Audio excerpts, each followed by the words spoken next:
There is a hidden history that's been deliberately obfuscated from the peoples of the world. And that's why I am on the trail of a Nephilim. The Genesis 6 narrative states that the Nephilim are on the earth in those days and also afterwards. If that's true, can we find evidence that corroborates this? I'm L.A. Marzulli. Join me as we go on the trail of a Nephilim.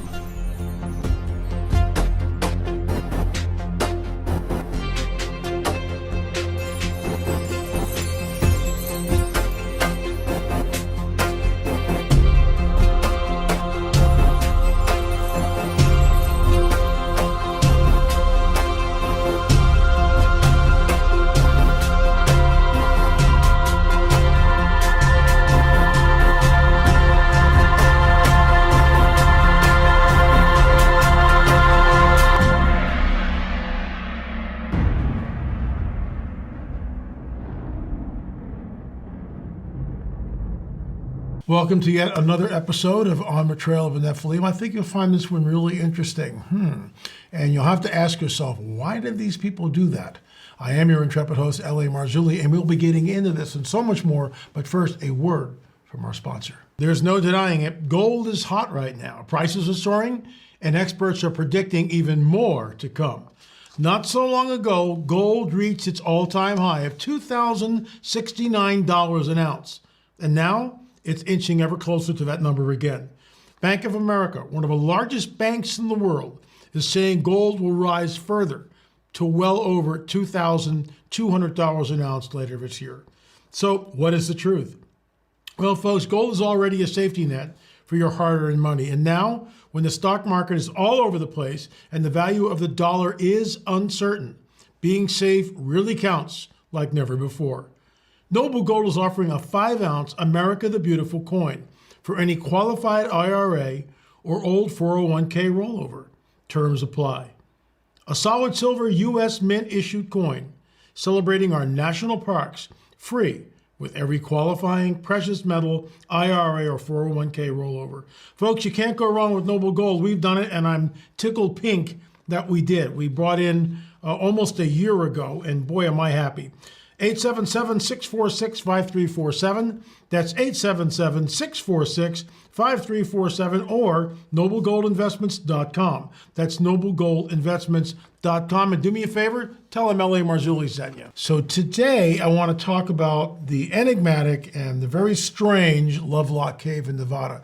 I was there actually years ago with Joe Taylor, who's passed away several months ago, and Ron Moorhead.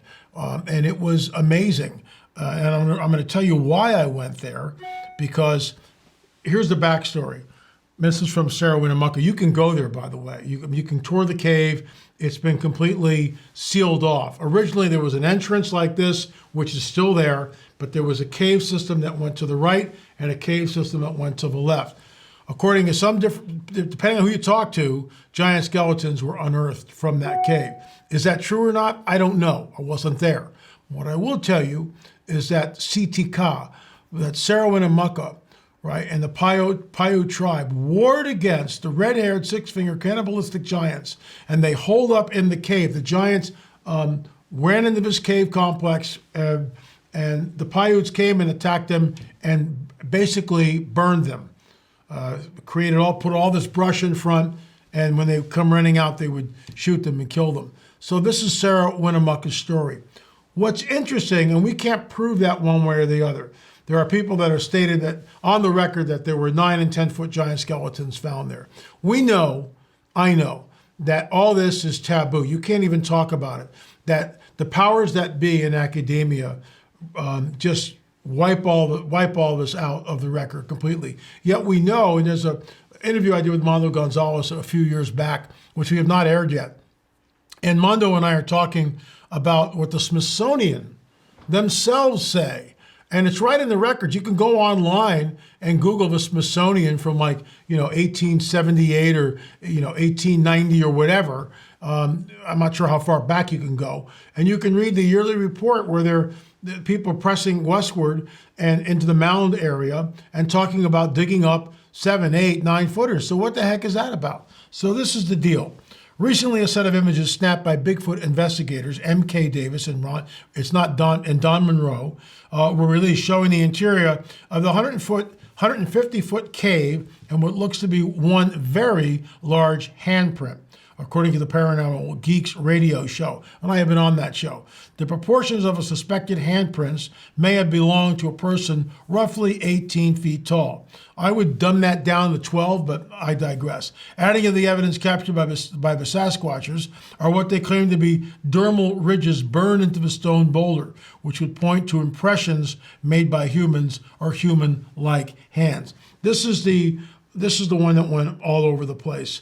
Is a huge handprint found in Nevada's Lovelock Cave, evidence of a lost race of cannibalistic giants. So that's M.K. Davis. There's the dagger. We can see that the handprint is very, very large. Isn't that interesting? So, and this made big news a number of years back, which is why we went to the cave. There's Joe Taylor on the left, Ron Moorhead dead center, and yours truly, your intrepid host, L.A. Marzulli, on the right. This is the cave entrance. And here we are inside the cave. Here's Peggy in the blue. And this is where Ron Moorhead took us. So unless you had a flashlight, unless you were looking for something like this, you would not have found it.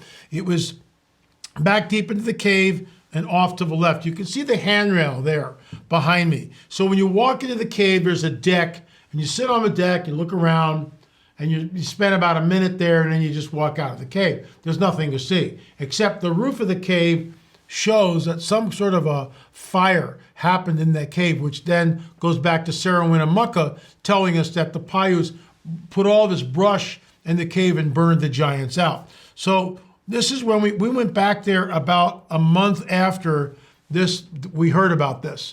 That's as soon as we could get there. So now we're there in the cave, and we come up to the place where the handprint was. It's not there. It's gone. It's not there. Someone deliberately erased the evidence. Here's what it looked like. So we know that this handprint was there. We know it was there. That's why we went. And when we got there, this is what we saw. Someone went into the cave and deliberately erased any evidence so no further study could be done. It's like the Shroud of Turin. Well, we'll just go in and we'll just vacuum the shroud, and thereby removing any forensic evidence, pollen evidence, blood evidence. We'll just remove everything. We'll steam clean it and vacuum it. Are you kidding me? That is one of the greatest travesties of an ancient relic that was completely destroyed in modernity. And I believe it was destroyed deliberately, but that's only my opinion. I believe it was deliberately done so. That's not conspiracy theory. You don't do that to the shroud. You don't do that to a piece of linen that is 2,000 years old. You don't do that.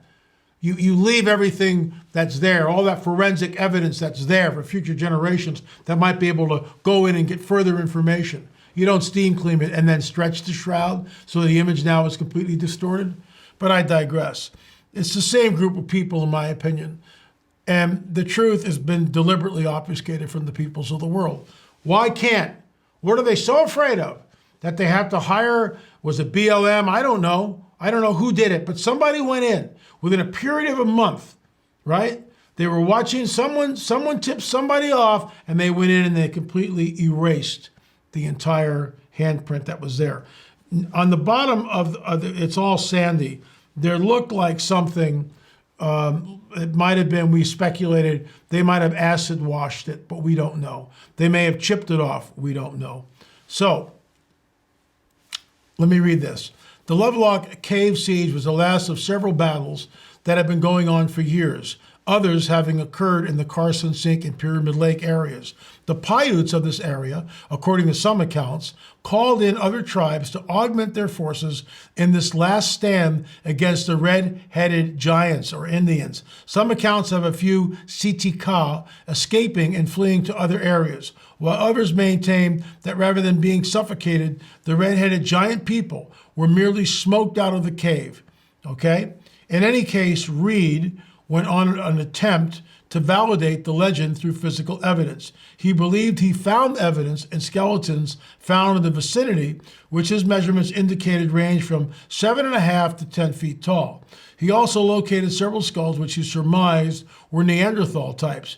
In addition, he recorded several descriptions from his informants of large and or red-headed mummies found in the area. One Indian woman reportedly told him of a large, nude, petrified woman approximately 6 feet tall with abnormally large breast and vagina. Who knows about that? South of Lovelock Cave in the Sandhills, an old campground. So this is, this is from Dancy, 1975. I mean, that's how, forget going there and finding anything. Although I do believe there might be caves, hidden burials in the area still, but we don't know about that. This is from the museum where I was at, showing the red-haired giants, what they believed, a race of Neanderthals. I do believe that they were in fact NEPHILIM, and that's one of the skulls. It's a picture of one of the skulls that we found. We also have pictures of them right here on the Trail of a Nephilim book. So I hope that clarifies it. The bottom line is, why did they do it? Why did they feel it's so necessary to go in and erase the evidence? Why was it so important to do that? Why couldn't they bring, if it was science, why couldn't they bring a team of scientists and really examine that handprint and try to find out how was it made? No, they just erased it. Shame on them, whoever did it. One more shot of a skull. You look at the jawbone, the mandible, extremely robust. Very, very robust. Those skulls can no longer be viewed by the public. I will be June 9th and 10th in Missouri, Riverbend Calvary Chapel. Tickets are on sale now. You need to scan and register by May 21st. Can't wait to see the folks. Always good to go to a conference. Want to thank the pastors and our good friend John Farmer for setting this up. So we will be there in Missouri on June 9th and June 10th. There will not be any repeats at all. Friday night is a primer, and then Saturday morning we do Fatima, and then we do Crop Circle video, which, by the way, is still available on our website, lamarzulli.net. Shameless plug. Or you can download everything by going to streaming.lamarzulli.net. Streaming.lamarzulli.net. Hope to see you in Missouri. And that's it for today. Remember, folks, there is a hidden history that's been deliberately obfuscated from the peoples of the world, and that's why your intrepid host, L.A. Marzulli, is on the trail of a Nephilim. Thanks so much for watching. Remember to subscribe.